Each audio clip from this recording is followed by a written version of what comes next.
क्योंकि घटना एक दो देखने को मिला जो होना नहीं चाहिए था, परंतु फिर भी हो गया। और ऐसी घटना बहुत ही निंदनीय घटना है, ऐसा होना नहीं चाहिए। जैसा कि हम लोग आ रहे थे उधर से, रिटर्न में आ रहे थे, तो जैसे सभी लोग बता रहे हैं एक घटना के बारे में कि एक खच्चर गिर गया था और उस पर जो महिला सवार थी वो भी गिर गई, उसका सर फटने से बच गया। ये हमारे आंखों के सामने हुआ घटना।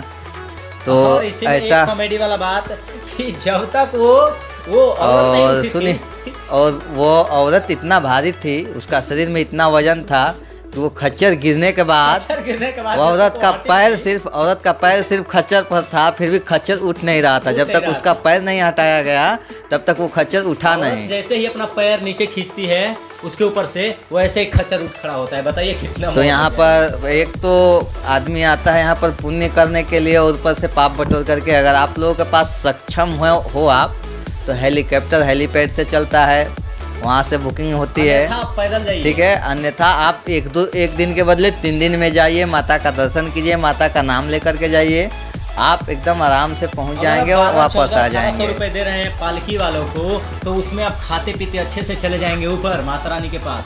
और ऐसी कोई बात नहीं है कि ज़्यादा दूर है माता, बस माता का नाम लेकर के दर्शन के लिए आप निकल चलिए और बहुत जल्द आप पहुंच जाएंगे माता के पास। माता का दर्शन भी होगा। देखिए एक्चुअल में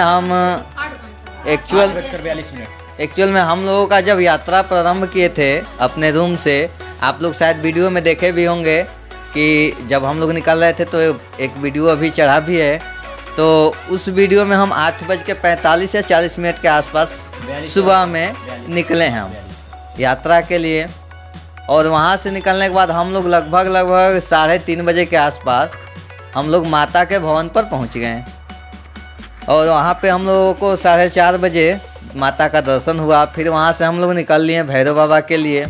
अगर आप लोग आते हैं, ज़्यादा दूर तक आप चलने में सक्षम नहीं हैं, तो कृपया आप आइए। और माता अर्धकुमारी जो आधे दूर पर पड़ती है, लगभग नीचे से जहाँ से आप यात्रा प्रारंभ करते हैं वहाँ से 4.5 किलोमीटर के आसपास पे माता अर्धकुमारी की दूरी है, ठीक है ना।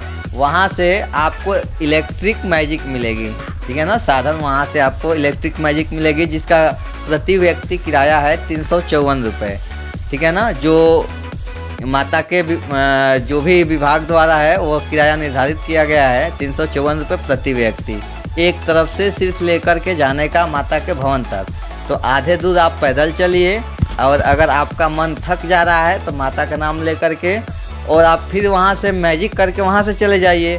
परंतु ऐसे जो खच्चर वाला और ये पालकी वाला, ये पालकी और ये जो खच्चर घोड़े से लोग जाते हैं, बहुत ही आप जानते ही हो, आपकी पहाड़ों पर कितनी चढ़ाई होती है, आधा टेढ़ा चढ़ना पड़ता है। चलिए कि 7000 से ऊपर सीढ़ियों पे चढ़ के गए हैं। तो आप लोग आए कभी भी तो माता का दर्शन के लिए, भले ही आप धीरे धीरे चलें, निरंतर चलें, माता का नाम लेकर के चलें, आप एकदम से आराम से पहुंच जाएंगे। आइए, फैमिली के साथ आइए, घूमिए, परंतु खच्चरों का सहारा, घोड़ों का सहारा ना लें, क्योंकि ऐसा करने से आप पुण्य नहीं और पाप के भागी बनेंगे। तो इसी के साथ देखिए, और एक बात बताना चाहेंगे कि आप लोग, भाई थोड़ा कॉमेडियन बात है लेकिन सही बात है, आप लोग कभी भी तो शूज जो है कि नया मत पहन कर आइएगा। क्योंकि हमारे साथ में एक थे जो हमारे साथ में वीडियो में पीछे देखे गुड्डू, उनका भाई शूज थोड़ा नया था, ठीक है। और चूंकि वो पहले से ही हमसे बोल रहे थे कि मतलब रख दे क्या खोल के नीचे, मतलब इधर उधर करके। देखिए, इन लोगों की जो गलती है हम बता रहे हैं, यहाँ से ऐसी कोई संभावना नहीं है कि आपकी शूज या चप्पल या कोई भी सामान कोई चुरा ले जाए, ऐसी कोई संभावना नहीं है। लॉकर की सुविधा उपलब्ध है, ये लोग लॉकर का प्रयोग नहीं किए, इसके वजह से इनके शूज कोई और उठा ले गया। मतलब बाहर रखने वाला था तो हम लोग सोच के यहाँ पे लॉकर, वो भी फ्री ऑफ कॉस्ट, निःशुल्क उपलब्ध है, बिना किसी चार्ज के। तो आप लोग आएँ और सीधे माता के भवन के पास शुरू में ही लॉकर की 3-4 हज़ारों लॉकर सुविधा है। वहाँ पे जाइए, लाइन लगाइए, 10 मिनट में लाइन में आप खड़े रहेंगे। उसके बाद आपको ताला चाबी मिलेगी, लॉकर में जाइए, अपना सभी सामान रखिए, सिर्फ पैसे और प्रसाद 2 ही चीज़ लेकर के आप जा सकते हैं, और कुछ नहीं लेकर के जा सकते। अंदर सभी चीज़ें आप रख दीजिए, पैसा प्रसाद 2 ही चीज़ अंदर जाएगा, बाकी सभी चीज़ें बाहर ही आपको रखना अनिवार्य है। से लेकर के ये चमड़े की चीज़ कोई नहीं जाएगी, होता है ना, सब रख देना पड़ेगा। चमड़े की चीज़ कोई नहीं जाएगी, इलेक्ट्रिक चीज़ कोई नहीं जाएगी आपकी, आपका सिर्फ पैसा और प्रसाद दो ही चीज़ माता के भवन तक अंदर गर्भगृह में जाएगा। तो आप लोग आएँ तो सर्वप्रथम माता के भवन के पास पहुँचने के बाद वहाँ से लॉकर का प्रयोग अनिवार्य रूप से करें ताकि आपका सामान सुरक्षित रहे, सेफ रहे। अपना लॉकर नंबर याद रखें। माता के दर्शन के करने के रिटर्न आते समय उधर से जस्ट 200 मीटर की दूरी पर लॉकर सुविधा उपलब्ध होती है। आप आते समय लॉकर से अपना सामान वापस ले सकते हैं, चाबी आपके पास रहेगी।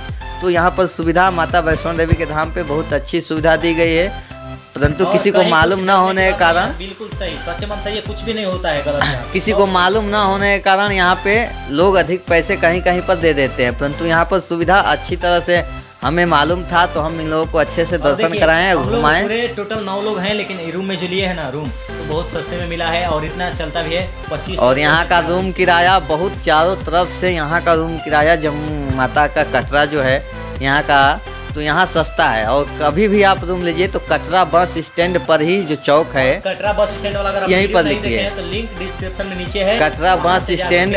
अगर आप जम्मू तवी स्टेशन पर उतरते हैं तो वहाँ से कटरा के लिए बस पकड़िए, डायरेक्ट आपको कटरा बस स्टैंड पर लाएगी और वहीं पे आपको रूम की सुविधा उपलब्ध है। वहाँ से आपको कटरा जम्मू तवी से कटरा के लिए 120 रुपये प्रति व्यक्ति बस की सुविधा होती है, नॉन एसी। और एसी लेंगे तो आपको 240 रुपये के आसपास पड़ेगा। तो दोनों सुविधाएं उपलब्ध है। कैब की भी बुकिंग होती है कि अगर आप सिंगल पर्सन है या 2 पर्सन है तो कैब बुकिंग करके भी आ सकते हैं, क्योंकि कैब का किराया हम लोगों को पता नहीं है क्योंकि कैब से हम लोग नहीं आए हैं। तो ये कैब की भी सुविधा है, तो कैब भी आप ले सकते हैं। बस की भी सुविधा है, छोटी बस बड़ी बस दोनों सुविधाएं चलती है। और जम्मू तवी से आपको कटरा के लिए मेल एक्सप्रेस दोनों ट्रेनें चलती हैं, आप ये सुविधा भी ले सकते हैं। कटरा स्टेशन से आपको, अगर कटरा स्टेशन आप उतरते हैं तो वहाँ से आपको कटरा बस स्टैंड की दूरी लगभग 1 किलोमीटर पड़ेगी, इससे ज़्यादा नहीं पड़ेगी।